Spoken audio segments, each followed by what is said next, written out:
All right, good day to you. My name is Fred Oakman, and as always, with me today is Mr. Jake Peters. We are PS This Is Awesome, a PlayStation podcast. This is episode 269, and this is a show where we share our feelings about the current state of PlayStation. But before we get on with the show, I want to invite you all to subscribe to our channel on YouTube, youtube.com/PS This Is Awesome. If you want to make fun of our trophy list on the PlayStation Network, you can find me at Anchorless_81 and Mr. Jake Peters at Jakesaw01. As always, you can write our show at Gmail, and it's psthisisawesome@gmail.com. And most importantly, don't forget to share the show with your friends, leave comments, rate our podcast as you see fit. And as a reminder, we are a video podcast as well, so you can watch us do the show over on our YouTube channel. Make sure you subscribe to that. And for new and or long-time listeners, we have a Patreon. You can support our show for $1 a month at the $1 level, called the Patreon One and Only $1 Club. Head over to patreon.com/PS This Is Awesome, and you can become a $1 patron and get a free die-cut vinyl sticker in the mail and a shout-out on our show. With that out of the way, Jake, how are you doing today? I feel pretty crappy today. I don't know if it's just the weather or what, but I've got this sinus thing going on. So I apologize if I sound kind of shitty on the show, but other than that, I guess I'm doing all right. I was outside. It's nice and sunny today, unlike yesterday. It was a fucking insanity of weather. So I was outside kind of cleaning up the yard, have some down trees and missing some shingles and all kinds of crazy shit. So pretty gnarly, but at least I didn't lose any power like you guys did. Yeah. And nobody died as far as I know. I know a lot of people, they had some crazy tornadoes in Mississippi, but we are far from there. So if you are from that area, hope you're safe. Hope you're doing well. Yeah, we had a power outage. So we're recording this now on Sunday. Usually we record Saturday. I had sat down, Jake, to do the notes, and we were going to do a later show Saturday night, and I got about 3 bullet points into the show notes, and just it was pitch black down here in my studio, and I was like, shit, you know, and the power had flickered before that, and it was really windy, high winds, and I didn't really think anything of it. And then I looked outside, and the street lights were out, and just down my road, it was complete darkness. And we had band practice scheduled for this morning, and I looked at my phone, and of course the Wi-Fi was out, but the cell tower shit went too. So like I couldn't connect to anything. So it was really interesting to be completely cut off from the world, so to speak. You know, to check on my parents, you know, I had to drive to their house to see if they were okay, you know, make sure they had everything they needed. And, you know, that was just an interesting flat, you know, we had candles lit, Chelsea and I, and we were just kind of sitting on the couch, you know, and it was just like, what do you do? Like, this is like archaic in a way, you know, you couldn't even. Don't you guys have that gas fireplace? We do. It has an electric starter to it. And I could have started it, but the problem is, well, the one requires a remote to start, right? So once it's on, how do you fucking stop I couldn't turn that one on. Because it's electric and like you tell it to start shooting the gas out, right? With the remote. So you can't turn that one on. And if I found a way to do it, I couldn't turn it off. And then we would just have gas fucking spewing into our house. So didn't fuck with that one. And then the other one, maybe we could have lit, but luckily the weather wasn't really, really cold. You know, we're kind of at the end of winter. So it was like, I think it got down to like 60 degrees in the house, but that's fine if you just bundle up, you know. But yeah, no electric. And then, of course, I had to go down to where I work outside of the podcast. I had to go check the office and make sure that it was powered up, and it was not. So, you know, I was out running around doing errands and filling my tank with gas because I had to have worked offsite, and I didn't know where I was going to get reassigned. So I filled my tank up. I came back through town, and all the stoplights were miraculously on today. We got power, I don't know, around like 4 o'clock. So power was out for quite a while. Longer. And then the local Tribune actually had a post. You know, I did get my cell phone this morning intermittently. I had like cell phone coverage or service, probably around like 10 a.m. And it was funny when it kicked on because my phone was like bloop, bloop, bloop, bloop, bloop, bloop, bloop, bloop, bloop, bloop. All these fucking alerts and shit just started showing up. And I was like, man, something must have really bad happened. But a lot of people had power, but a lot of people didn't. Most of the city did not have power for a while. And yeah, it was just interesting. So the power's back on in town. And here we are recording the podcast a little bit late. Two quick things before we get into games we're playing. I wanted to make the listeners aware of my interest in climbing backwards in television entertainment from the late 80s. So there's a lot of gold. I found a meme of this guy that was like in a roller derby. And he was just like fucking skating around the derby, you know, and then just body checking people, flattening people. There's a shot where he jumps up and he like double drop kicks this dude with his fucking roller skates. And he's going like at least 15 miles an hour, and just the guy just drops. And the announcer is going wild. He's like, "Oh, I can't believe it!" You know, and he gets back up and he scurries and he just like nails someone in the back of the head and they go flying over the edge. And I'm like, what is this? When did this happen? Where was I when this was going on? So in the moment, I was like, I can't believe that this was like, I knew that roller derbies existed. But I was like, there's no way this is actually real roller derby. Like they don't do this, right? I know it can get violent, but I got on YouTube and I fell down this rabbit hole of roller rock and roller games. And it was this thing in the late 80s. And they had these teams like the Maniacs, the T-Birds, the Mad Men, the what was another one? But it was very much like the WWF or WWE, but it was roller derby. And you had all these characters, each person on the team, like Skinny Minnie, and like, you know, they had the female teams and the male teams, all for like the T-Birds had their male, the group of guys that would they would do quarters 1 and 4, and the females would do quarter 2 and 3. And they would just score points by like, they had to race up the wall of death. They call it the wall of death. You have to get like, you know, 3 fucking skates above the top line. You get 6 points if you don't wipe out. And then like you hit a ramp, and if you ramp and land like 12 feet out, then you score another 6 points. If you just land safely, it's 2 points.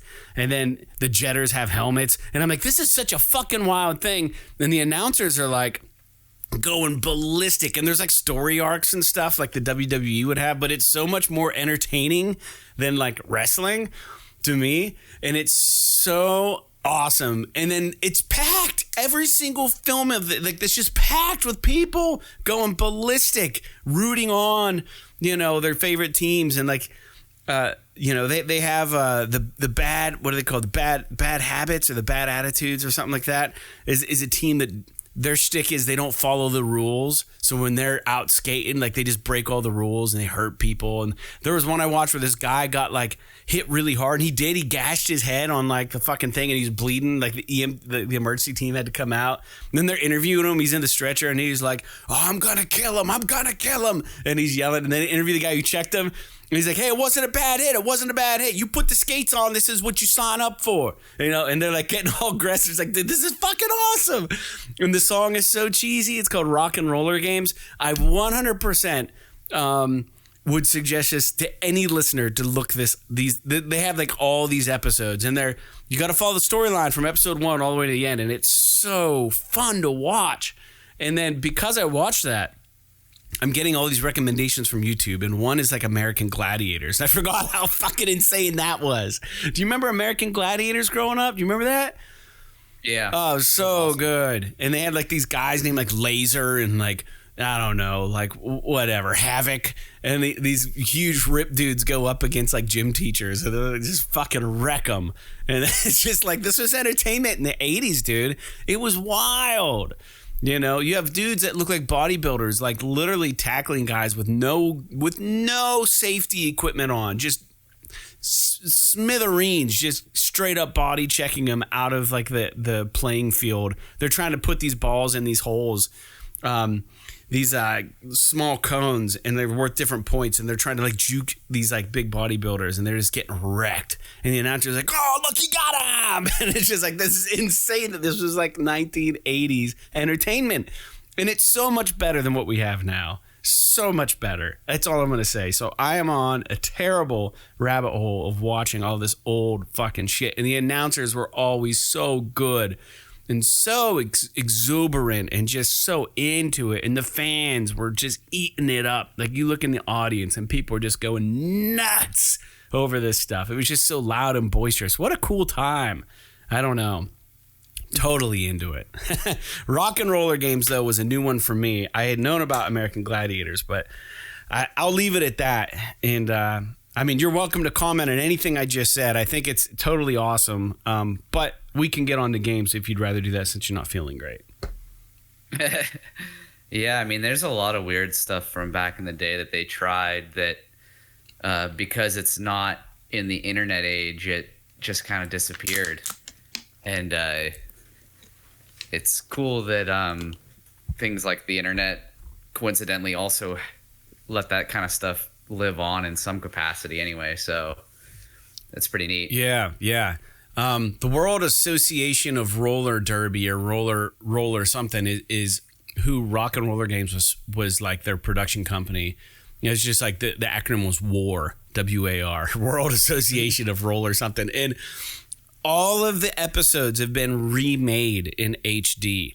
So like, it's amazing. And they were all uploaded within like the last 2 years. So I'm all in on this, and they need to bring it back, because I would love to see the likes of The Undertaker just skating around like a fucking, I don't even know, like roller dome or whatever. Like, it was just so wild.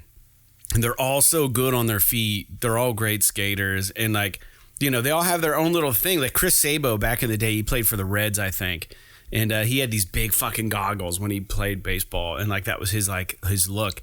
And there's this roller derby person named Skinny Minnie, and she has those big goggles. She's real thin, but she's like a blocker, and she's like real fucking feisty and just beating the shit out of people. And it's just like, there's Skinny Minnie. And then they showed like her profile card, and the announcer was like, there she is without her goggles, John. And like, it was just, the commentary's so funny. And it's like, oh, it's so good. I love it. I eat that shit up. It's so good. Let's talk about games we're playing, because you're not feeling great. And I actually have played a few things.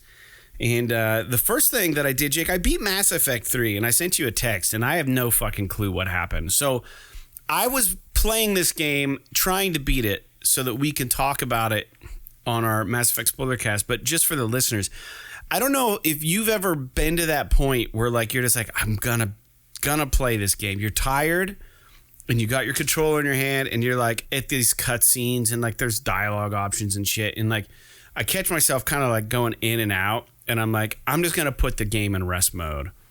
Put the game in rest mode. The next day after work, I power it up, and I have one dialogue option. I pick it thinking that I'm going to get more story. And then like, it's like I'm in the game and I can walk around and do stuff. And I just pulled out my gun and I tried to shoot like this entity. And game over. And that was my choice. And like Mass Effect 3, it ended. And I was like, what just fucking happened?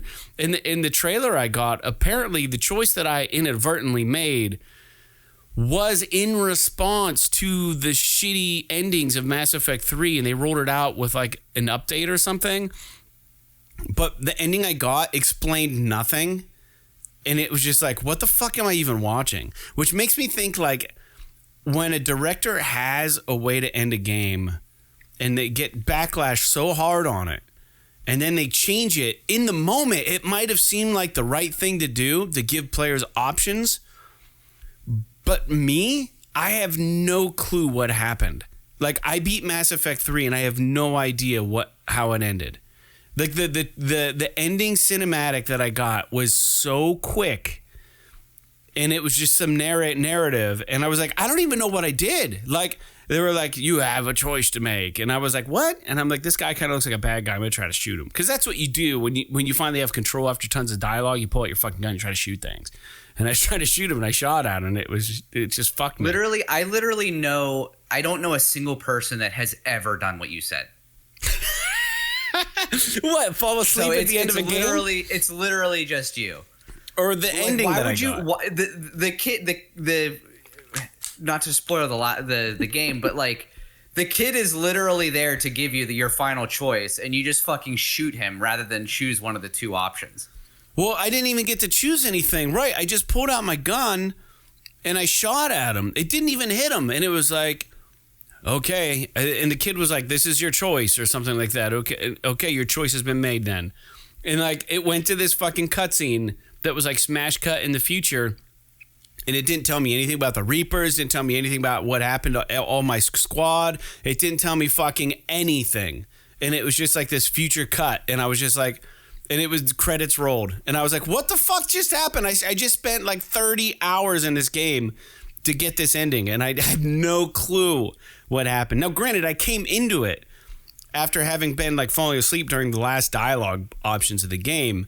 But I went into it and then it was like, you have a decision to make or something. And I was just like, okay, I guess I can move around. And like there was this like pillar of light in front of me and I was going to walk towards it. And I was like, I'm just going to fucking shoot at this guy. And then it was just like, all right, decision's been made. And I'm like, I don't fucking get it. Apparently, the issue with the Mass Effect 3 ending was that all the endings were essentially the same but different colors. I've done some research. And none of my ending did not look like any of the endings that were all different colors but the same ending. I got something completely different, and it ruined my Mass Effect 3 experience completely. And I had an option to restart the mission, but then it just was an attack on Cerberus again. And I had to go back to the Cerberus headquarters and do all that shit. And then, arm the big gun that we've been working on. Anyways, long story short, my Mass Effect 3 experience was completely fucked. Whether it's my fault or the fact that the game company decided to put in this ending because everyone was bitching. I don't know. It didn't mean no service. Like I have no clue what happened. I mean, I have a small clue what happened, but it still didn't give me any resolution over my crew. I know nobody's fate except possibly my own. And I'm not even sure at that.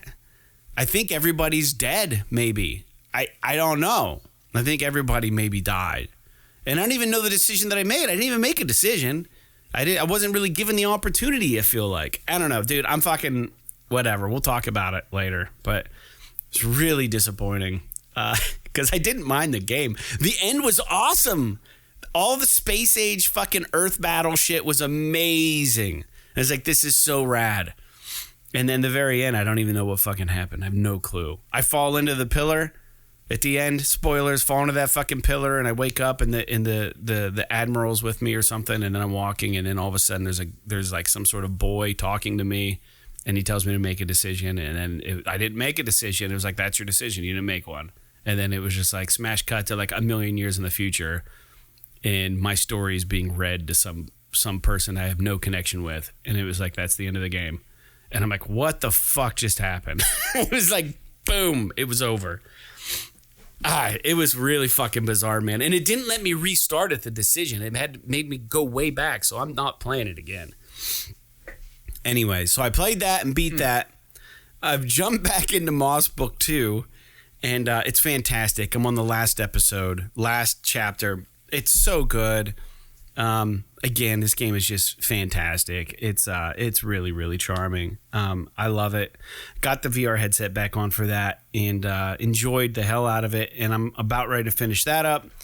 And I surprisingly powered up the Diablo IV Beta and played as the Necromancer. I had some issues with the user interface, or maybe more so about how it controls. And this game is clearly a PC game through and through. But it also felt really, really hack and slash, dude. I know that's what Diablo is, but to the point where, like, it wasn't even, like, fun to do. It just felt like I was just, like, the graphics are amazing. And I'm sure the game shit's really cool, too. But maybe when you get into it a little deeper. But my Necromancer was way OP, overpowered as hell. And I had no issue just steamrolling through everything they threw at me. So, I don't know. That's that. It looks cool. My brother's got the Diablo IV beta, and he's all about it. I heard the Druid is way underpowered in the beta. Yeah, so, I mean, I have been playing the beta as well, and I am playing as the Druid, and that's what kind of surprised me because it's... I don't want to say it's hard, but there are spikes in difficulty. Like some of the boss battles are just impossible. What level are you? There 16 or 17. I need to go further then. I'm only level 8 or 9. Something like that. I mean, I've been doing a lot of the side kind of content and dungeons, and I did one of the side dungeons, and I did the whole thing, had no problem running through the whole dungeon, and at the end of the dungeon there's a boss and just completely fucking demolished me. Like to the point where I was just like, I'm not even gonna try and fight this guy because there's nothing I can do. Like if I had someone with me maybe, but thankfully I haven't had the same issue with like the story. It seems like the story missions are a little bit more well balanced. Yeah. But I feel like, I'm going to be honest with you, I think for a Diablo game right now, I don't think it's very good. And I think that has to do with the fact that they're basically turning it into an MMO essentially. Like it's not a fucking like single player with multiplayer capability Diablo game anymore. It's literally fucking Destiny but Diablo. It's all online. There was like a pretty big waiting period to get even logged into it on Friday, which is, to me, that's like unacceptable. Like I should be able to play. If I buy a game, I should be able to just play it. I shouldn't have to fucking wait 40 minutes to get logged into a server. Now I understand that this is a beta, but this game is done. Like they're just testing server loads and shit like that. Like this game is done. It's coming out in 2 months. So there's a lot of stuff about it that I think that I'm just like scratching my head. Like why the fuck did they make these decisions? Like they basically took everything that made Diablo 3 console friendly, they just completely removed from this game. Yeah. Like I don't understand why they did that. Like the user interface is just like, I'm not going to say it's not exactly probably the PC interface because there's no like mouse cursor and shit like that. But like it just literally feels like a PC game that you're using a controller on. And which is fine. I mean, that's probably basically what it is. But one of the things that I can't stand is they got rid of the fucking roll mechanic, which I used constantly playing Diablo. Is that like a dodge maneuver or something? So I'm assuming the reason they got rid of it is because they added like this cooldown dodge fucking thing. Yeah, like the slide thing. The dash. Which to me is, it's stupid. It's like, okay, so first of all, you're going to give me a dodge mechanic.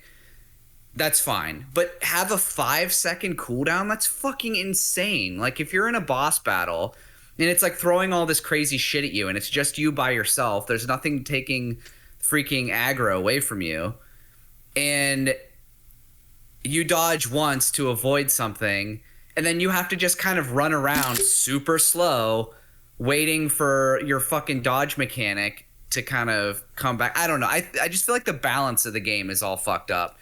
I think it's insane that I played the game for an hour and I already found 2 legendary weapons. Like to me, it's like, what the hell does legendary even mean if I'm like finding this shit like 5 minutes into the game? Yeah. Do you think that they did that like, maybe just because it's a beta and they want you to experience a legendary weapon? No, they started doing this shit in Diablo 3. Yeah, interesting. But like at least in Diablo 3, you didn't really like after you beat the first act, you got a legendary by default, Leoric's Crown, which is fine.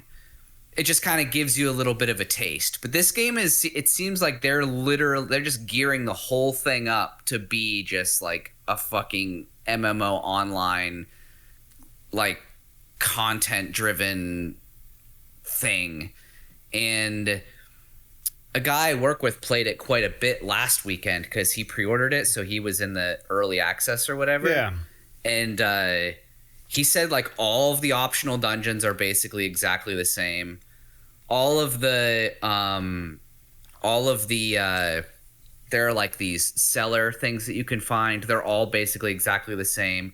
One of the hallmarks of Diablo games that they removed for this, there's like procedural maps. The maps are not procedural anymore. From what I understand, they're static. The other thing that kind of bugs me about it is it's like this big fucking open world, which I get they're trying to make it this shared persistent world as opposed to like these segmented maps like the previous games were. But it's like I'll be fucking running around for like a couple of minutes sometimes and not running into any bad guys. It's just like vast emptiness, and then I'll run across like a couple of mobs of bad guys or whatever, and it's like this is not Diablo. Yeah. Like, I don't really understand what the hell they're going for here. Yeah. And I like the idea of the druid class, but like I don't know. It's like they tried to blend what they did with Diablo 3 with what they did with Diablo 2, and then they just like took that blend and just puked it into a fucking shared world. And so now there's like the map screen is fucking, it's fine, but then like the objectives are like all these objectives that are like what am I looking at? I don't even like most of them say they're locked. Half of them say like it's like, why is it even in the fucking list if it's all locked and I can't access it and I can't do anything? Is it locked because of the beta? Well, some of them are. They have like Act 2 and Act 3 in there. But it's like, why the fuck are Act 2 and Act 3 objectives in my mission? It's like I haven't even got through Act 1 yet. Like, I don't understand why this shit is even in, like, when the game comes out, am I going to be able to do fucking Act 3 before I even do Act 1? Right. Because this is a shared world and everybody can do all the missions together. Like, to me, it breaks the fucking game. And I'm hoping that Blizzard will do like they did with Diablo 3, and it'll come out and be kind of sketchy at launch, but then they'll balance everything and they'll work it all out and it'll end up being a great game. I'm really rooting for that. But and I'm, don't get me wrong, the moment to moment gameplay to me is still enjoyable. But I feel like you said, it seems like they took a lot of it's like they sterilized it. I don't know how to, when you look at the items and stuff, it's like none of this shit means anything to me. Like before, I feel like Diablo 3 was a little bit too insane. Like, it was almost impossible to like understand really what all the stats were doing and what was better and what was worse. But at least they gave you indicators on the screen where it was like, if you get this, you'll have, this weapon gives you better attack, but it gives you worse defense, but it might give you better life per hit or something like that. Whereas this, it's just like attack power and it's just a number or whatever. It's like Diablo 3 but simpler.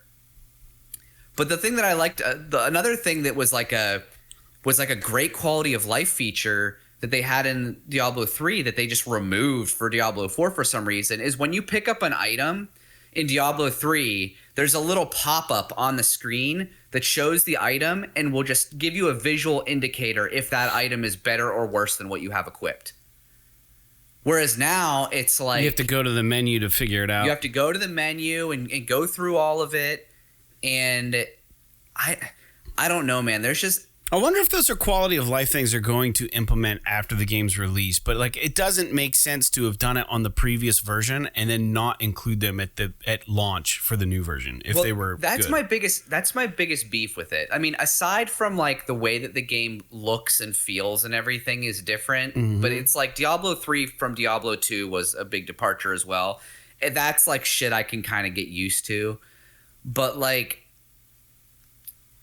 And there are some cool things about it. Like, I think that the verticality is neat in this game. How you can like scale walls in certain areas and jump gaps and stuff is kind of cool. But like, and I think when you get to a certain point, you can get a mount and like ride a horse around and stuff, which is kind of neat. But like, yeah, like you said, this is one of those things that I don't understand. Like, why would you take all of these features that were, in my opinion, harmless quality of life improvements from Diablo 3 that are like, I prefer Diablo 2 over Diablo 3, but there was a lot of stuff that Diablo 3 implemented that I thought was awesome. That was a great improvement over Diablo 2. Yeah. I just didn't like how complicated they made everything as far as the stats go, and then, you know, the art style wasn't as good. But then they go to Diablo 4 and they remove all of the shit that I care about that they added for Diablo 3. And then they just completely change. I don't know. I'm not doing a really good job of explaining myself, but it's like Jake doesn't like change. No, I'm just kidding. It's just I think part of it is that I was 100% ready to log into this game and just at worst be like happy about it. Like more Diablo 3 at least. Yeah. Right. But at best, be like super fucking stoked for it to come out. Yeah.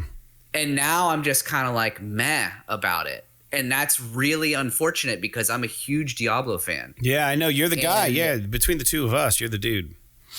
And I just feel, like you said, it does have this weird little feeling where it feels more hack and slashy than the other ones. Dude, all I did was mash buttons the entire time I played it. I just fucking mashed I get buttons. That is part of it, but like I think a lot of that is just balancing. Like I, as the druid, you know, you have to level up to unlock more skills. Right. That's always been a component. Like even in Diablo 3, you had to get, like, you have your basic attack button, which is on the X or the cross button. And then after you get so far, you unlock an attack that's on the triangle button. And then you go farther and you unlock attack that's on the circle and the square and R1 and R2 and L2. And it's like, okay, now I have this gambit of abilities once I level up so far that I can use, that I can kind of combine together. And while things are cooling down, I can use other things and stuff like that. And I don't expect to get all that shit unlocked in this beta, but it seems like the abilities that I have, and it could just be because I'm the druid and the druid is underpowered, I guess. But like the first ability that I got that I was stoked about was this werewolf ability where you can like transform into a werewolf and like slash the enemy. And if you hit him 3 times, the damage goes up each time you hit him. Yeah. But it's like, it uses my whole fucking like spirit gauge.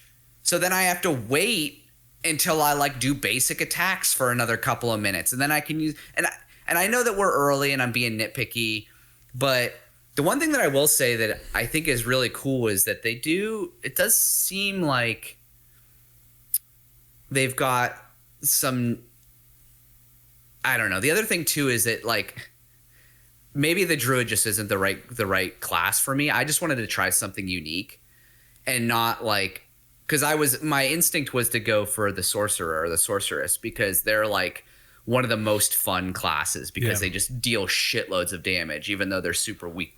They're super weak physically.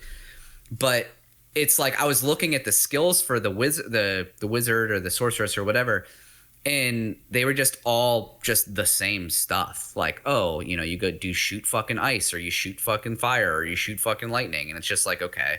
And then I looked at the necromancer because I thought the necromancer's cool. But then it was like, okay, you can raise zombies and shit, which I was like, okay, that's pretty neat. But I didn't see anywhere where there is. Could you tell? Is there? Does the necromancer have corpse explosion? Yes. Okay, thank fucking God, because it wasn't in the list that I was looking at, and I was like, they might as well not even have it if it doesn't have corpse explosion, because that's like a hallmark of that class. Yeah, it has it. And the thing about the necromancer is like, I'll tell you one thing that I got lost in the weeds is you start with the raise dead skill, And I'm like, all right, this is cool. So I'm like running around. I've got like 4 fucking skeletons, like just following me, like spirit skeletons that are just fucking going to town on the enemies. Like, I don't even have to get involved. And their power isn't going down, and they're not disappearing after a certain amount of time. They just stayed with me the whole fucking time. They just stayed with me. And I'm like, this is so easy. And then I got another skill. And it was like, click here to assign the skill. And I was like, well, I want that to be X. So then I put it over there and I put it under X. And then for the rest of my playthrough, no matter how hard I looked, I could not find the raise dead skill again. I couldn't find it to reassign it to like square or whatever. And I did have 2 open spots. So I had a blank spot that I knew I could assign raise dead to. And I'm like, is this a glitch? And then I know it's a beta, but for a long time too, the weapon I was carrying was invisible. Like he was just walking like this with a scythe in his hand. And you couldn't see it, and then it glitched out, and the skeletons were like they were in a horror movie, where it was like looked like stop motion, where they were just like like following me, and I'm like, that's actually kind of creepy looking. I know it's not how it's supposed to go, but so I played it. I got these new skills, and I was like, dude, I played it. I'm like level 8 or 9. I have not died once, and I've never been nervous about dying playing as a necromancer. Either I'm like the best Diablo player on the planet, or it's just like not leveled right, like balanced. I think they have a balancing issue, and like I think your problem is, and they don't explain this very well in the game, is that so you know how there's those in the skill tree, there's those nodes with all the skills around them, and then you move to the next node or whatever. Yeah. So I believe that all of the skills in that node, of all of those skills in a single node that are wrapping around it, you can only have one of those equipped at a time. So if you unlock 2 skills under the same node and you equip one, it unequips the other one. Yeah. See, I don't know what happened. I did eventually find the raise dead thing. And I think that dude, I'm with you, because the UI for like how you assign skills, it's so fucking jank. It's fucking broken. It looks terrible. Like I think. Yeah. I'm sorry. I was gonna say, you were talking about the skeletons moving all jittery. Yeah. I think this is a problem with this being an online game. Yeah. Dude, like the enemies, when I be running around, they'd be like kind of stuttery, like whenever, like their animations would be all weird. And like if you like I got really close to my TV for some reason while the game was like just idling. I was just like standing in town or whatever. And you can see like the resolution of the other characters running through the world is like, while they're moving, it like de-reses them as they're moving around and makes their motion slower. Yeah. So it is a beta still. So like we're kind of being harsh, but I mean, it's got to be pretty close to what they intend on releasing, I'd imagine. You know, hopefully they get some good feedback. I don't know. Like, I think the shared open world thing could be a good thing or a bad thing. I think from your perspective, it's clearly a bad thing. Now, on the other hand, my brother, who loves games like Genshin Impact and fucking whatever that other online game is that he played, League of Legends, he was into that for a long time on PC.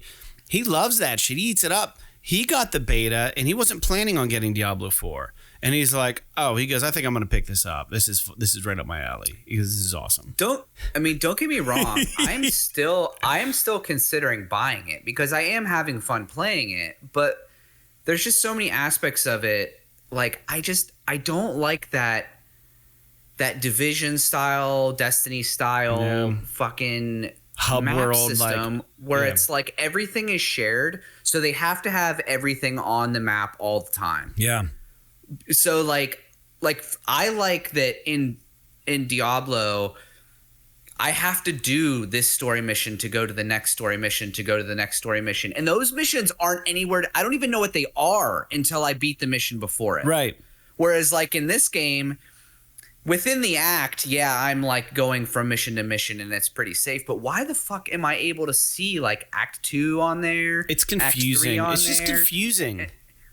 And then there's like I got this thing where it's like some new feature about that I can like for my druid I can like attach these things to him, and it unlocked a new like when you're in your inventory there's 2 screens at the beginning. It's like inventory and abilities where you eventually you unlock when you hit level 15 you unlock a 3rd window, and it's like the ability to add like passive something to you or something like that. Now is the Book of Dead is that just the Necromancer? The Dead Book or whatever? Mean? There's like this tab that I have that says something like the Book of Dead Names or like the Book of Dead, and like I don't know. It was like, I don't know. And it had like these little slots, and it was like, oh, if you do this, then the enemies the dead that you raise do this, and then it's like if you do this, then they, you know, it costs less, whatever. Or you can raise additional ones, and then it was like, oh, you can change the kind of enemies you raise from the dead if you get the slot and put it here, but you can't do it to your level. Does every character have a similar thing? That's like I don't have anything like that. That's fucking weird, man. I don't even know. Maybe I'm talking on my ass. Did you have that from the very beginning? I couldn't tell you because it's so fucking hard to understand the menu screens. Like I think I did. Like I think it was there, but I didn't know it was there, and I found it about halfway through my play so far, and I'm just like, it's fucking wild. I don't know. I'm not a Diablo dude. Diablo 3 was my jam. Or Diablo 2 was my jam growing up on PC, and I fucking loved it. And I loved like duping coins and all that shit. It was fun. And I don't know, man. I tried Diablo 3 a little bit, and it was such a departure from 2. Like I was into the cutscenes. I was into the grimdark, you know, fucking demons and fucking knights and the gore and the blood and like the. But like I think Diablo 3 was a little more fantastical as far as the visual presentation. That I think Diablo 4 strikes me a little better visually.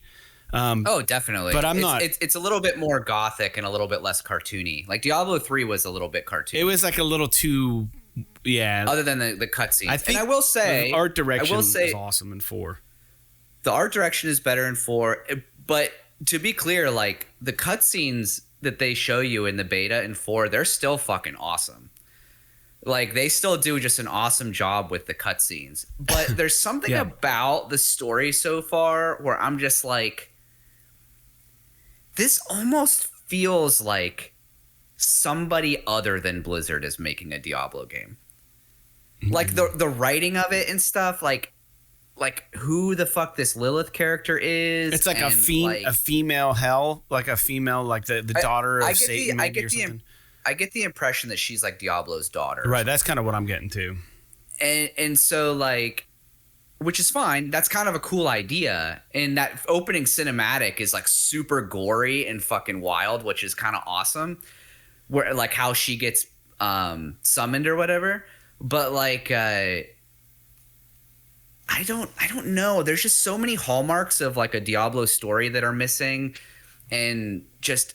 Dude, I don't know what your opinion is, but the mini map is fucking useless. Yeah, the mini map's terrible. Like, I'll say this, and this is a spoiler, but it's just the beta. I will say the story part that was really cool is they get you drunk, and then they try to kill you, and you find out like they're all fucking possessed. That was cool as shit. I do. I'm not saying I don't like the story so far. It's just, to me, I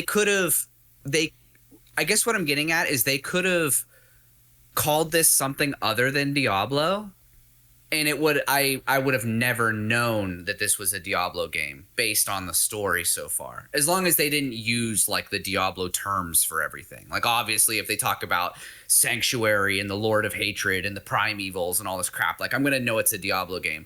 But like if they had gotten rid of all of the nomenclature and just called it something else, I would never know that it's a Diablo game. I don't know. I feel like I'm being a little bit too hard on it. Well, I mean, it is still fun. It's your wheelhouse. This is your fun, game, right? dude. Yeah. Like I don't know.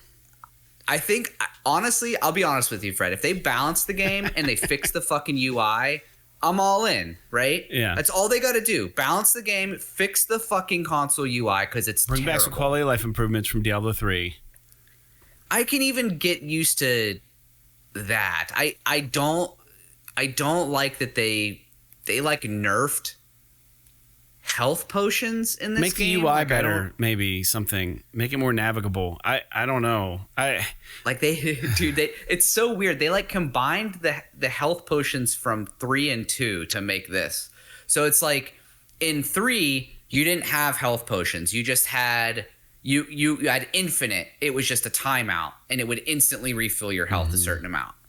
In 2 you had a delayed refill, but you had to stock all of your health potions. So you had to keep them on hand. Right. If you ran out, you were put them out. on a quick slot. Right. Yeah. In this game, you only have 4 that we know of, but you can't pick up any more, and it's a slow feedback for as far as your health getting refilled. But then the way that you refill your health potions is you have to pick up these health globes. You just walk over them. Where in Diablo 3, when you ran over the health globe, it just added to your health automatically. Like, you didn't have to use an ability. And there's no mana globe. No, and I don't think there was in Diablo 3 either. There wasn't 2. But I will say, just to leave this on a positive note. Yeah, and then we'll get on with the rest of the show, yeah. Dude, the fucking shrines in this game are awesome. They are so cool compared to the other games. Yeah? Like if you remember in Diablo 2, you would have like the experience shrine or like the mana shrine, and it would like put a little icon over your head for a little bit, and you'd have like bonus experience or whatever. In this game, they have these offensive shrines. Like, one of them is the artillery shrine, and whenever you attack, just like huge amounts of fucking spears go launching out of you. Oh, that's cool. And just demolish the enemies for a short period of time while you're attacking. And then there's one that's like the greed shrine, where like when you're attacking enemies, gold is just shooting out of them. And like there's another one that's like, I think it's like the storm shrine or something, where just lightning is just fucking shooting. I haven't all found around. any It's of those like, yet. Yeah. It's super cool. So I will admit that there is a lot about the game that I do really like, but I think it's just like the user experience just needs tightened up. Yeah. And if they can do that, and they can make it so that I don't have to fucking I'm not gonna have like I can't even really complain about the online aspect, because every fucking game is going this way. But to me, it's just a disappointment. Like, I wish there was a version of this game that I could play offline, but even Diablo 3, I think you have to have the internet to play. So even though it's more of a single player kind of experience, or it's more single player friendly, I should say. Yeah, so got it. But that's what I'll say about Diablo 4. I'm still enjoying it. But just real quick before we move on, the other games that I'm playing, obviously I'm still playing Hogwarts. And I'm like 3/4 of the way through the game based on, I think, kind of the things that I'm doing. And then I've been playing more. I played more GT7 this week, and I switched to manual transmission. And it's cool. It's fun playing a manual transmission.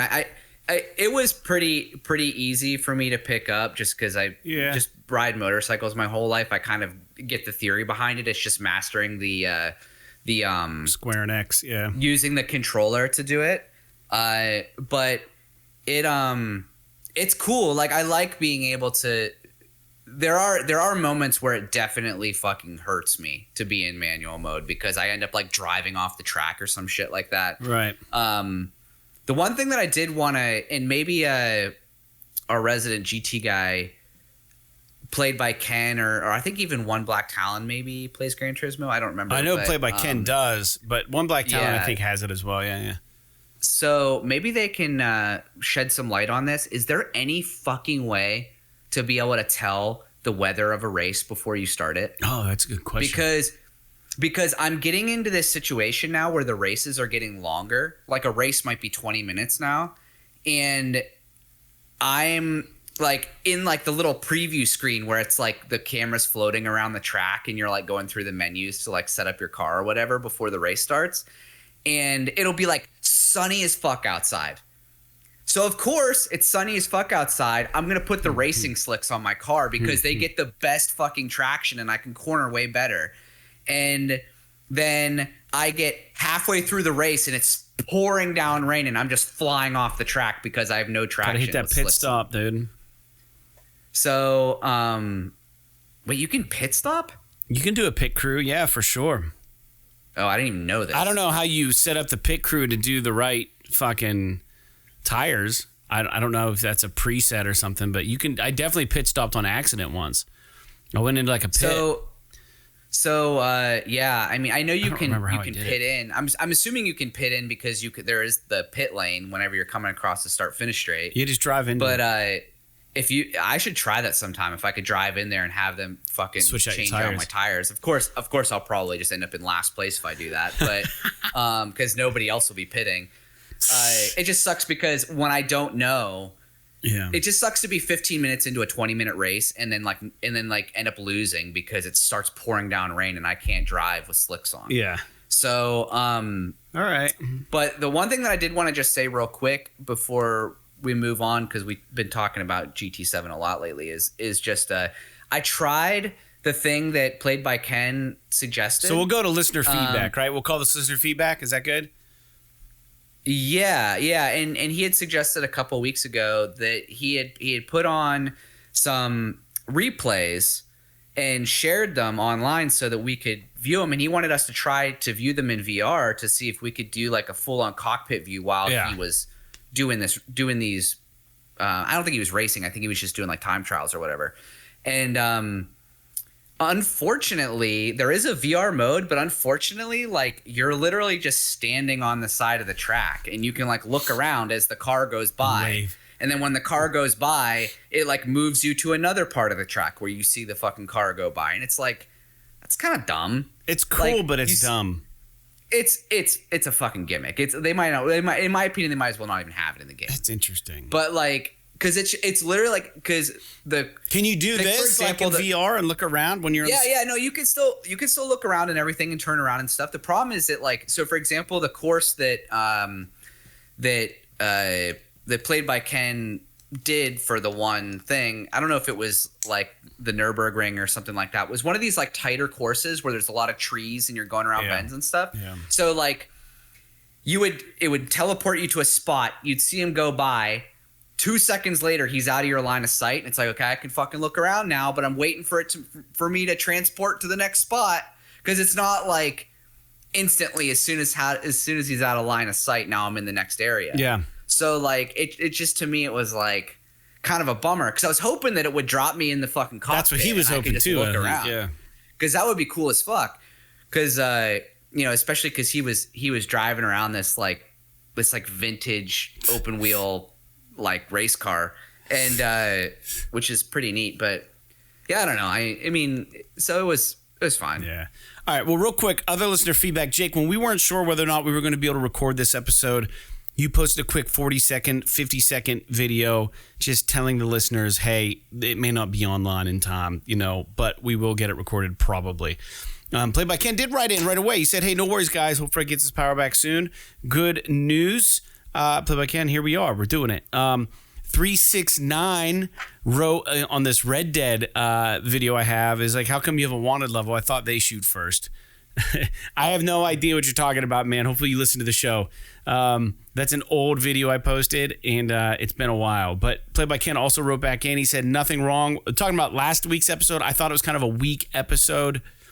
And he said, hey, man, there's nothing wrong with this episode, guys. Some weeks there's just less newsworthy subjects to discuss. Still great that you guys pump out the episodes each week. Thank you for saying that, Played by Ken. It's always our priority to try to do that. And then in joining Played by Ken, One Black Talon wrote in, said Fred stated he thought this week wasn't up to par. I thought it had a few very good discussions. And he said, and to bring up the time change discussion from a couple weeks ago, I would have guessed Fred would want daylight savings time so he could golf later in the day before it gets too dark. Yeah, Jake too, probably. So good point. Yes, for certain. Yeah, because I think I talked about doing the golf league and stuff. So yeah, very much so. So I appreciate the kind words about the last episode. For some reason, I was still not quite over my sickness. I was feeling kind of down and wasn't really feeling the podcast. I'm glad you guys enjoyed it, and at the very least appreciated that we did it. And Jake, I hope that you're not getting what I had, because it hung on for weeks and it was absolutely miserable. But that being said, I think we need to get on with the PlayStation news. And the first point I just wanted to bring up, because it just seems fucking batshit crazy is the I don't know if you saw any of the videos about this, but did you see any of the recent Unreal Engine stuff that they've been showing, these tech demos? Have you seen any of this shit? No, I haven't. I didn't even know they released it. Dude, it is so wild. The amount of polygons and stuff they're doing. They had this do you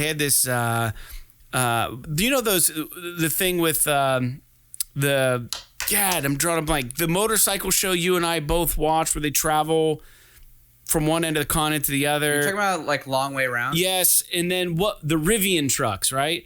That they were using. There's a tech demo that uses a Rivian truck, and they got this awesome 3D model from Rivian themselves, and they like render this fucking thing in real time, and the amount of polygons is ridiculous, and they show like all of the it's like going through like this jungle, and like it's all real time rendered, and they show how they can just on the spot change the paint jobs and the different layers. So the paint job that they gave it out of nowhere was like this opal paint job, which is like this reflective paint.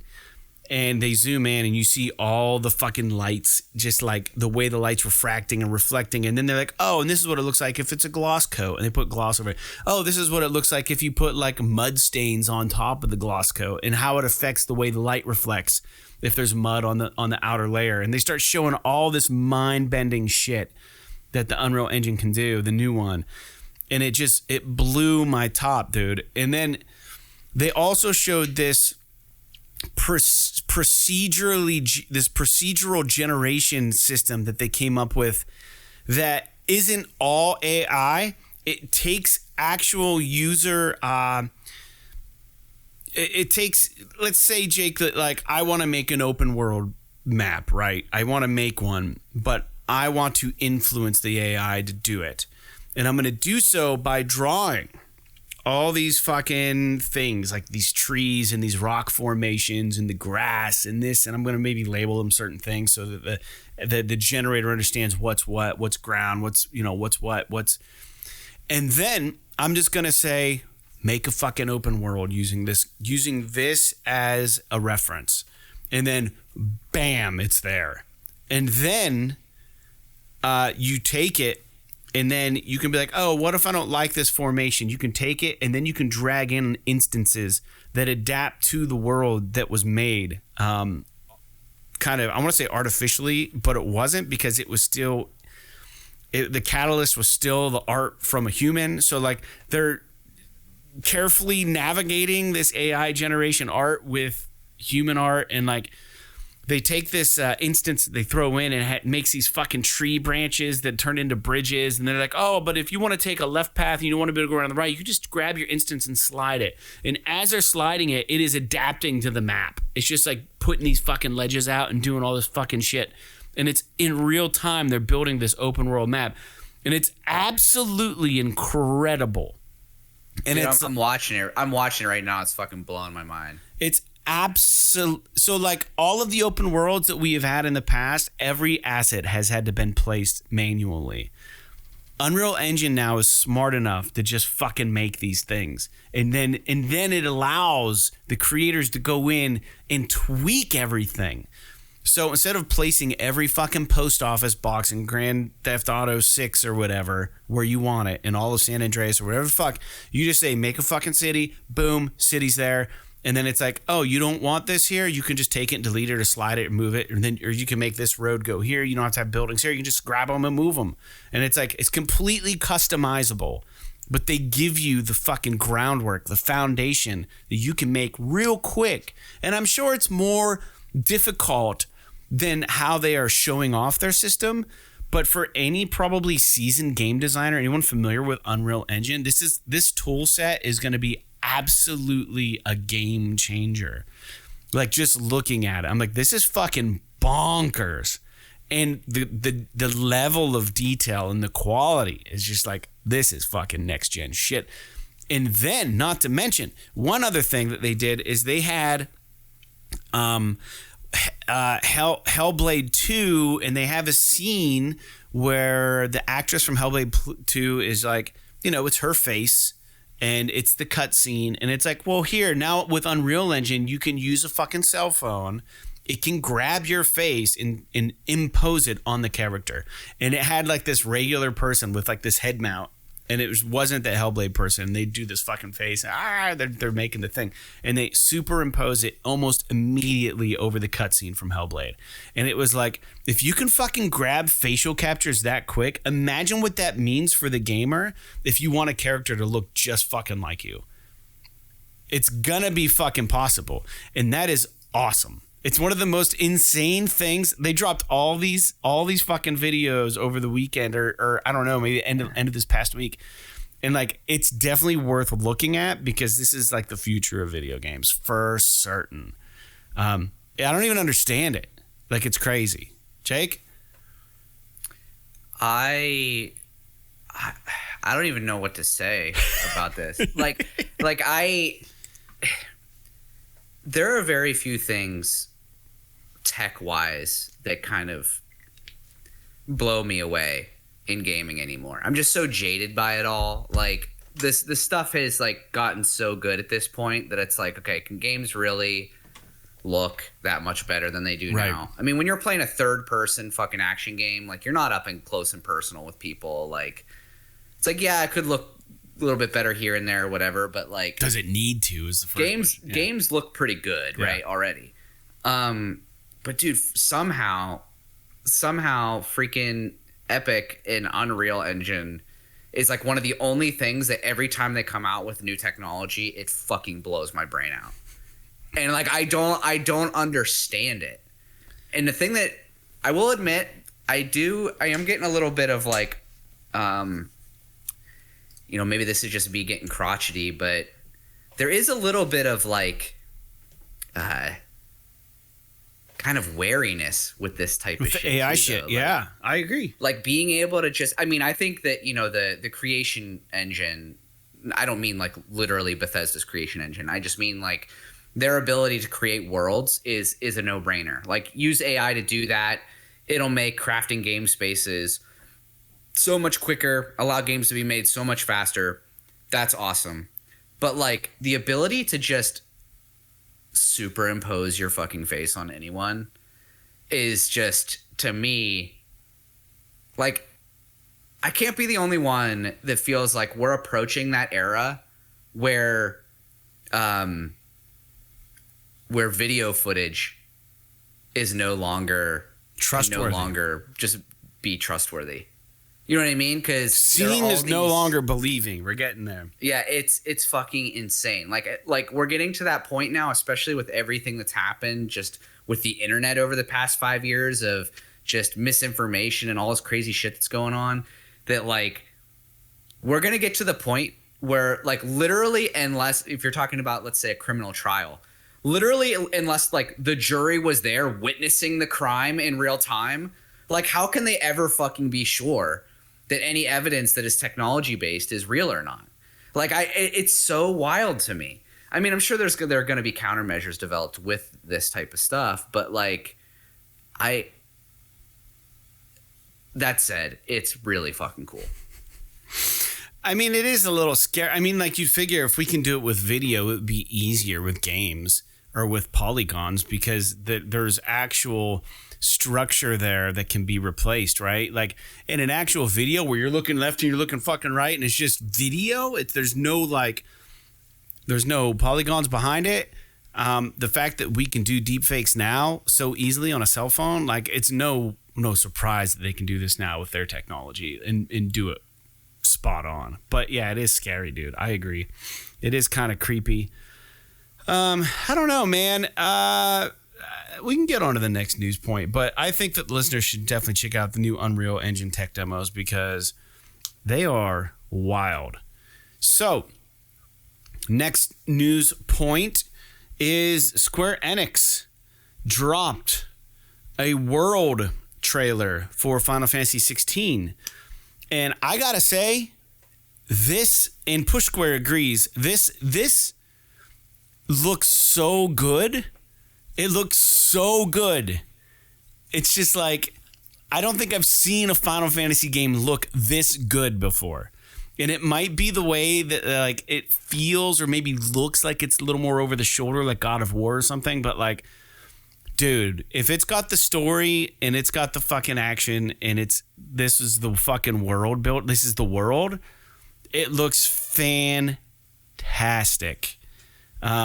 This game looks great, and I'm really excited about it. I still need to play Intergrade. I haven't played that, but we got a new Final Fantasy coming out. You know, the sequel to Intergrade or whatever, Final Fantasy 7-2 or whatever the hell it's going to be called. It's coming out, and I might just wait a little bit longer to do that. Dude, we're going to run into this problem, and we talked about it right before the cusp of the new year. This year is going to be rifled with video games, dude. We're just going to get so many video games just peppered at us, you know, loaded into the buckshot and just shot our way. And like, how many can we catch and actually play? How many are going to speed past us? How many BBs? I have no idea, man. But it already has started to happen with VR. I didn't play Call of the Mountain. I want to still try Pavlov. I want to still play Demeo. Haven't gotten to those. I'm still trying to beat Moss. And Resident Evil 4 just came out. I didn't do the Dead Space remake yet. It's just like, dude, and now we're talking about, you know, the new Final Fantasy 16. And it's just like, Octopath Traveler 2, didn't get to it. Like, this year's going to just go right past us with the game releases, man. But this game is on my list. Jake, Final Fantasy 16, interested? Looks good, man. I mean, the trailer's pretty great. I mean, it looks, at least just, the trailer is basically just someone walking around the world or whatever, which is neat. It gives you kind of an interesting idea of what you'll be seeing beat to beat. But it's pretty. I have to see a little bit more in terms of like how the combat works in the game. Mm-hmm. It looks, the trailer, the last major trailer that we got, which was like the combat trailer, everything seemed just super chaotic. So I'm not, and it seems like summon based, which is kind of weird. But like, I don't know. I could definitely see myself playing this game for sure. I just need, I need to see a little bit more. I wish we had a nickel for every time we're like, dude, I want to play. Yeah, I'll probably play this one. And then like, we just never do. Just because there's too many of them. Like, I think most games inherently look pretty decent to me. Like, I would like to try them all. Well, if more games came out, like fucking Calypso Protocol, where they're, you know, only 8 to 10 hour experiences, I could play a lot more of them. But when you give me these fucking games that are 40 or 50 hours long, I can only do one at a time. No, it's really irritating. I know it is. It's a good problem to have, but it's still a problem. All right, let's move on to the next news point. As you guys are well aware, Resident Evil 4 Remake has come out, and Capcom has delivered a promise to fix an issue on the PS5, which is causing part of the screen to flicker, like flickering lights while you're playing the game.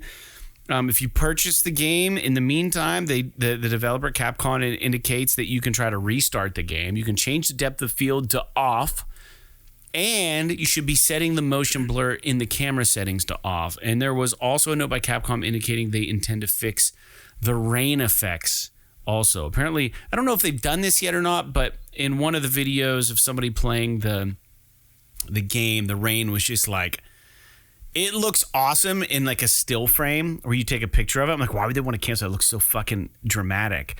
But like when it's happening in real time and you're playing the game, it's just like these fucking lines everywhere. And it's just, it looks kind of ridiculous. But they said they were going to correct that because I think there was some negative feedback on the rain effects. I kind of like the way it looked, to be honest, in the still frame. And I probably could live with it in the game. But if I'm being honest, I think that it sucks that there's issues with the PS5 version right now with the flickering lights and whatnot. So hopefully they get that fixed soon. Jake, did you get this game or no? No, I didn't get it. I think it looks good. I would definitely be interested in playing it, but I gotta see. Dude, I like I said, I played last week. I played the demo and it seems great. Yeah, I would definitely be interested in playing it again. I just gotta see where I'm at with fucking Hogwarts. I gotta get through that game. Yeah, I need to. Yeah, dude, I need to fucking just get into some of these games, some of these RPGs. I just don't want to dump the time into them. Next news point: the Sorry, here. Had a moment of pause trying to figure out where we were on the timestamp. 5 more free cars are coming to Gran Turismo 7. And based on the weird shadowy graphic released by Polyphony is a teaser, gearheads have pretty much figured that we're getting a Toyota Alphard, a Mazda 3, an Audi RS5 DTM, and a couple Porsches for free. So more cars to rip around in VR, or maybe Play by Ken, this might give you reason to reinstall the game. I doubt it. He said he did delete it eventually because he was kind of over it. But I don't know, man. Hey, you know, when you got to pay $200 out of pocket to buy a car in this game, it's nice that they're going to give us 5 free ones. So thanks to them for that, I suppose. I don't know. Jake, any interest in racing around in a Porsche? I mean, I have been. In real life? But I mean in the game. Oh, sorry. Yeah, I forgot that my Porsche is a real life Porsche. Yeah, I don't know. This is cool. It's always cool that they're releasing cars for free or whatever. Yeah, we'll take them. But I don't have a lot to say about it. Yeah, that's fine. Just because we were talking about it a lot on the show, I thought I'd bring it up. We can keep talking about it. Next news point. The PS5, in the first time ever, has been reduced in price recently on Amazon. So the God of War bundle is selling for $509, which is still $500 for a PS5 and $9 for God of War, right? That's the way I look at it. Mm-hmm. So anyways, just so you guys know, because I think that game is being offered on PS Plus for one of the premiums or whatever. Isn't Ragnarok or whatever fucking game it is? No. Is it the old God of War? The old God of War for sure, and it's the newer it's Horizon game. Yeah, sorry, not God of War. So, but interesting enough, it was on sale, and it's the first time I think in history that the PS5 has been reduced. But again, it's the bundle only, so it doesn't really help a lot of us. But it's there in case you're interested. The next news point I think is very relevant to what's going on in the gaming world, and I think it's kind of exciting.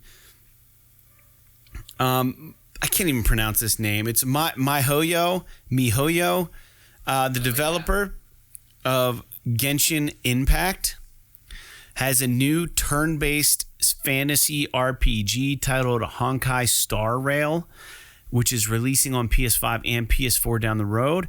It's going to be released initially as an iOS Android game, much like Genshin Impact was, but it will be coming to PS5, PS4. This is a huge deal. Genshin is one of the most well-supported games as a service, I would say, right now, with a huge following and fan base. Is it a gacha game? I don't know what the fuck it is, but people love it. And I'm speaking through the litmus test of my brother, who is always dialed into this game, and he seems to be in. And I know if you've got him, you've got a lot of other people. So people who play it really seem to enjoy it. So them coming out with yet another title that seems to be following the same path that Genshin Impact followed. The main difference is I think this is a space fantasy, whereas Genshin Impact is a little more like RPG fantasy, like I don't even know if it's that medieval-ish kind of vibe, you know. It's more of like a Breath of the Wild. I don't know, but it's not space, right? So are they making a game that's going to compete with Genshin? I don't know. They're going to pull Genshin Impact. Do they already have their audience with Genshin Impact is the question. Is the audience for Honkai Star Rail going to be the exact same audience that likes Genshin Impact? And if it is, is this audience going to now split their time between both games, or is this game going to appeal to new players? I don't know. Jake? Yeah, I don't know, to be honest with you. Did they say what it's called? It's going to be a turn-based space fantasy RPG. Yeah. I think the fact that it's I did see this, the Honkai Star Rail thing. Yeah. I don't think this will. I don't believe that this is going to cannibalize Genshin Impact entirely, just because it seems like they're kind of different genres. Even if the I mean, it's a space fantasy as opposed to like a fantasy, high fantasy, or whatever you want to call it, Japanese high fantasy, which is Genshin Impact.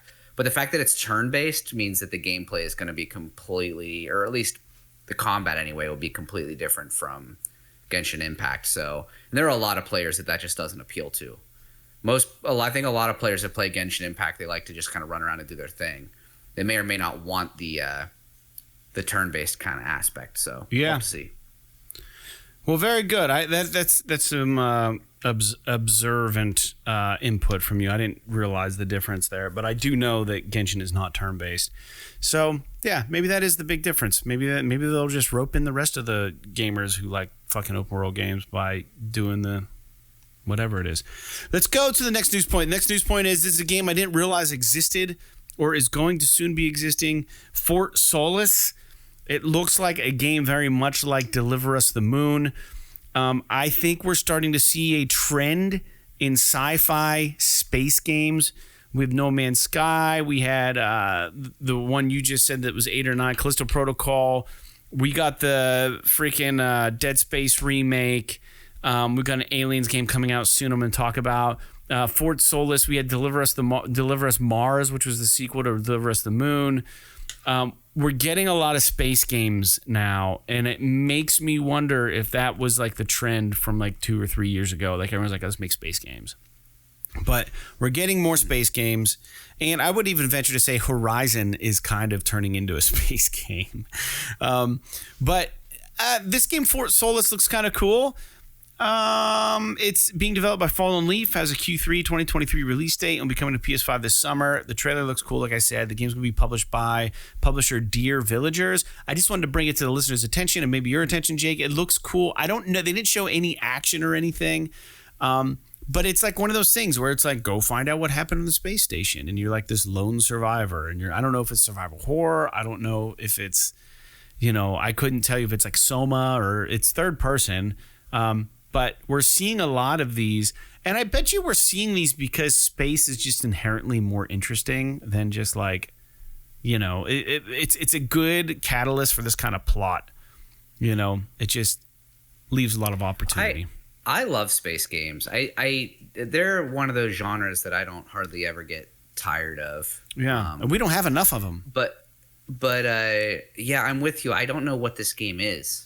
The visuals seem very cool. Like I'm interested in concept, but is this just a walking simulator, so to speak, or is there some kind of action to it? It looks like it's third person, but like, is there combat? Is there not combat? Is it a puzzle game? Like, I have no idea, right? So am I going to just be reading fucking notes the whole time? I don't know. So how long is it? We'll have to see more. Yeah, it looks interesting, but I didn't know this was a thing. So this is a thing. It's coming to PS5 this summer. Fort Solis. Moving forward, we talked last episode about the passing of Lance Reddick. And he was, of course, the voice actor for Silence in Horizon. And the upcoming Horizon DLC, Burning Shores, is coming right around the bend. It's scheduled for an April release. Pre-orders are currently live on the PSN. You can order it for a surprisingly affordable $19.99 US or $15.99 in euros. And you can enjoy this expansion. Though, the developers come out and they said, in order to play this, you must have played and beaten Horizon Forbidden West. So you can't just own the game. You must have completed the storyline because... Well, first of all, it's an odd decision, but because the DLC picks up right where Forbidden West ends, and Aloy receives a call from Silence, which is exactly what I want. I want to see what the fuck happens. So Lance Reddick will exist in Horizon Burning Shores. I think as an ode to him and as a token of appreciation, I'll probably pick it up. I want to know what happens anyways. And it sounds like it's going to be very story-driven DLC, which is right up my alley. So it might be tough to jump back into the world of Horizon. The game's really tough to play, but hopefully, maybe there's not a lot of action. Maybe it's more story. I don't know. We'll see. Jake, do you like the sounds of this? I do. Yeah, I the fact that it picks up right where the story left off, honestly, to me, that's more reason for me to buy it. especially if it has some sort of tie-in to the next game. Yeah. Like I don't think that they're gonna make it so that like you're gonna be completely lost if you didn't play this DLC. Right. But like I think that it's important to have it matter, because if it's just like a new area and it's like, oh, there's some stuff going on, it's like, okay, well, if it doesn't like appeal to the story that if it doesn't tie into the story that I'm already attached to, I don't know. Like, I'm more likely to shrug it off if it's something that isn't directly tied to the main arc. Sure. So I am interested, especially, you know, with everything that happened with Lance and everything. It does seem like something I might be interested in trying out. And I've talked on the podcast before about how I'm not huge on DLC. It always comes out way late. I'm always over the game and stuff like that. But Horizon is one of those games I could jump back into, as long as this isn't like a fucking 40-hour DLC or something like that. Not for $20. There's no way, right? It's probably like one or two more areas or something. Yeah, if it's like a 5 to 10 hour expansion or something like that, perfect. I'm all in. I could play that. Yeah, I'm with you. So let's hope. Here's to hoping that that's what that is. The next news point, and I don't know the nerd level of our listeners, but I'm kind of nerdy. I do a lot of nerd shit. And for those who don't know, Teenage Mutant Ninja Turtles actually got its start in comics. And the comics for Teenage Mutant Ninja Turtles were really brutal and violent. And I don't know if a lot of people know this, but there's been some information that there is a new TMNT game in the works, inspired by the brutality of God of War.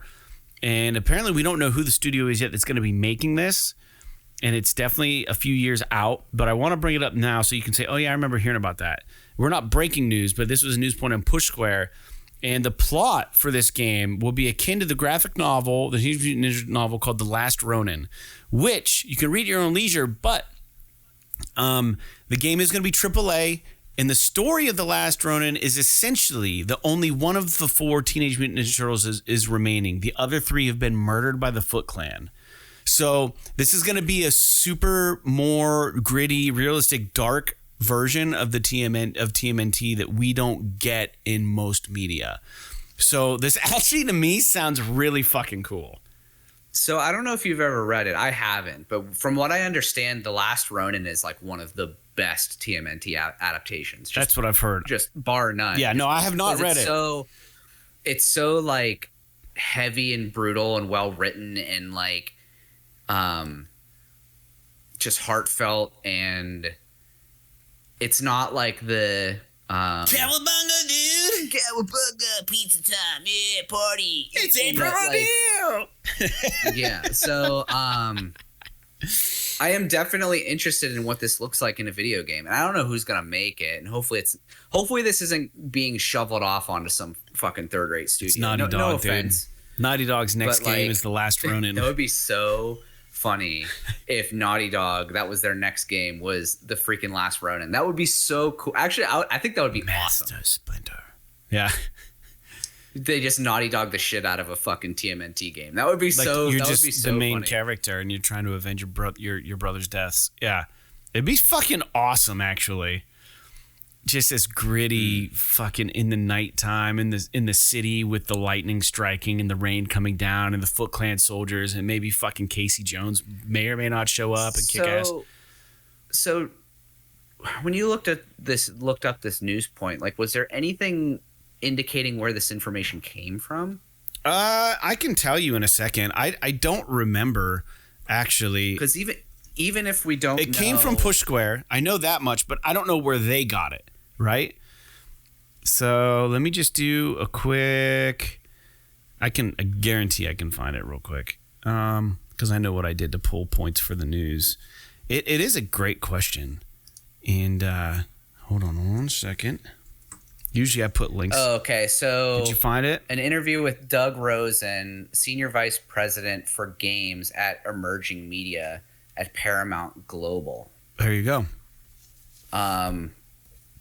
So I'm... It sounds like it's going to happen. Involved is being kept... Well, I'm reading this off of IGN, so but I think Polygon is the one that broke the news originally. So it says, while the developer involved is still being kept under wraps. Rosen indicated the goal is to create a AAA action title that draws heavily from the comic book source material.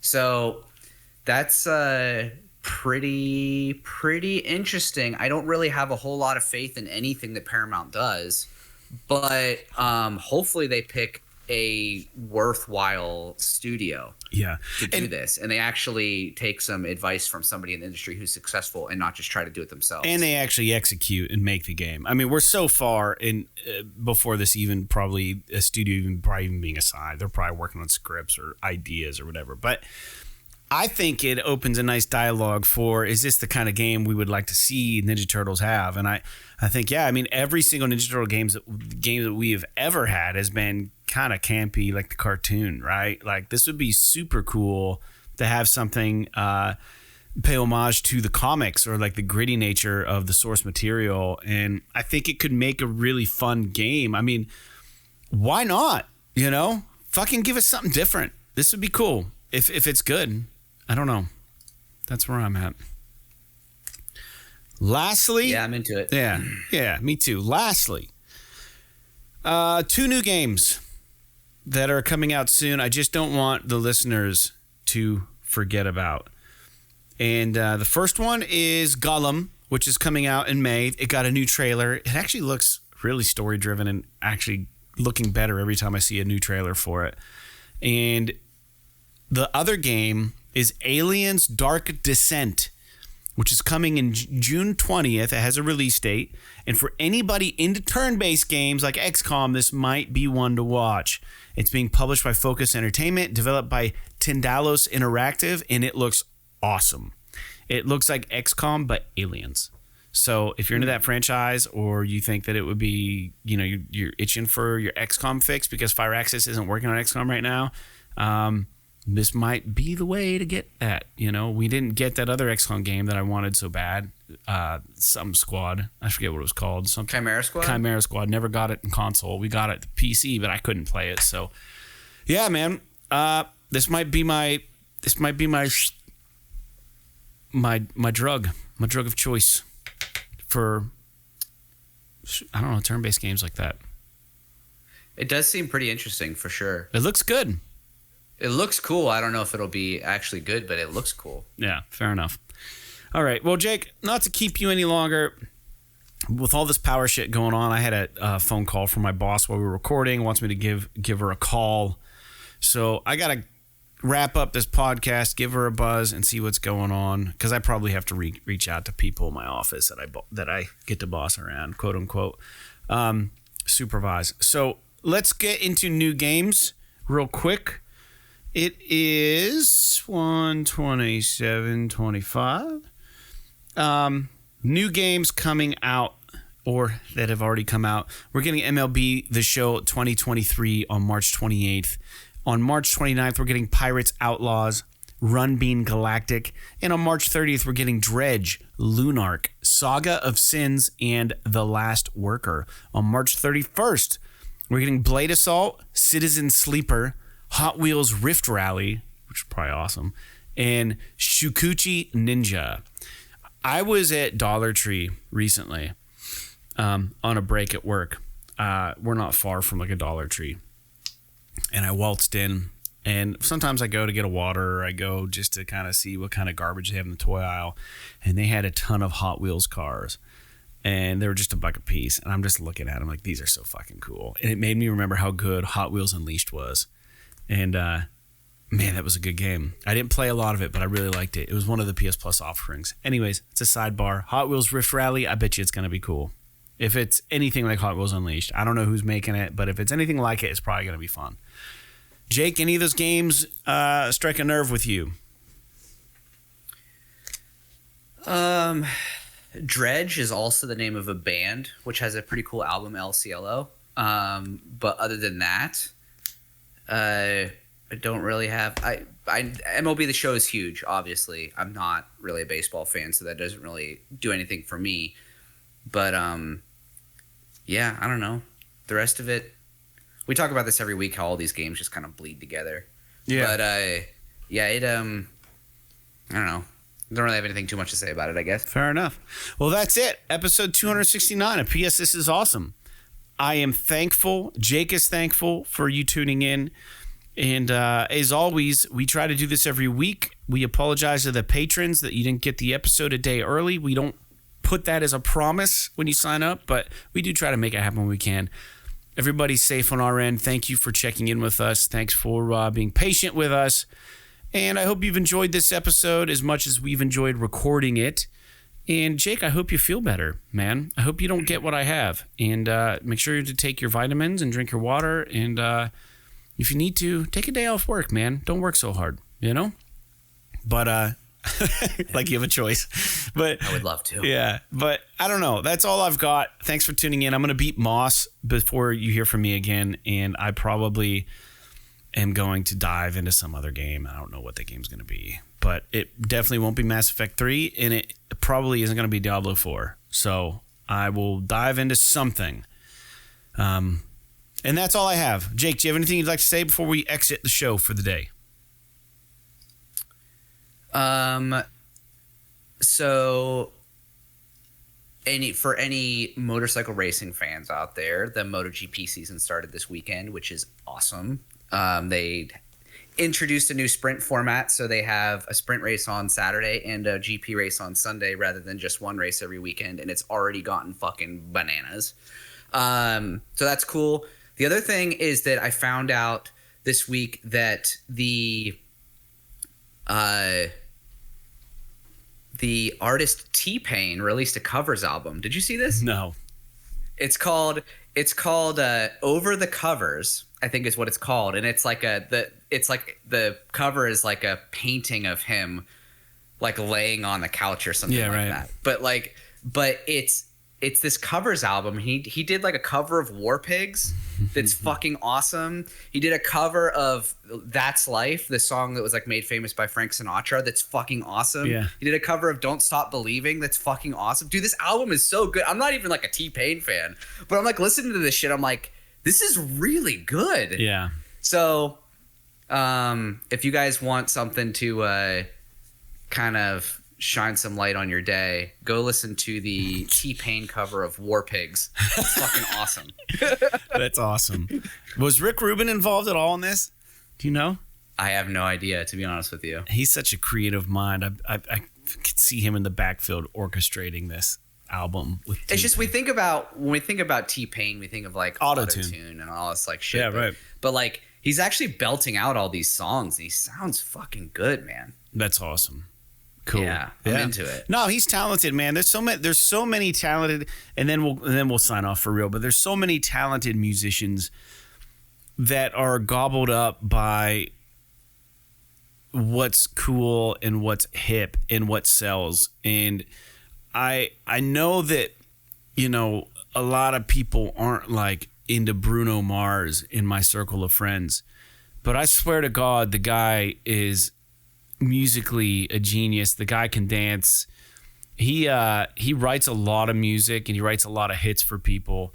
And he used to write, I think he was in like a doo-wop or a jazz group or something. He's a fucking fantastic drummer. If you don't believe me, watch the Super Bowl halftime show that Bruno Mars was on YouTube and watch him do a drum solo. It's absolutely unbelievable.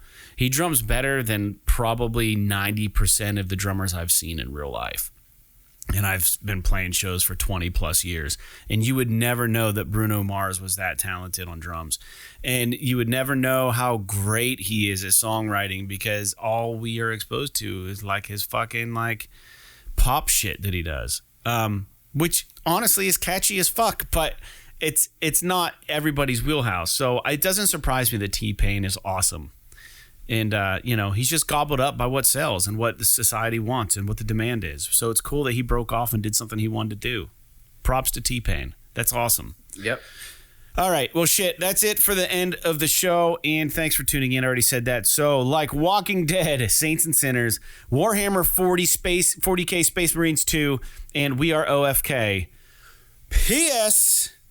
This is awesome.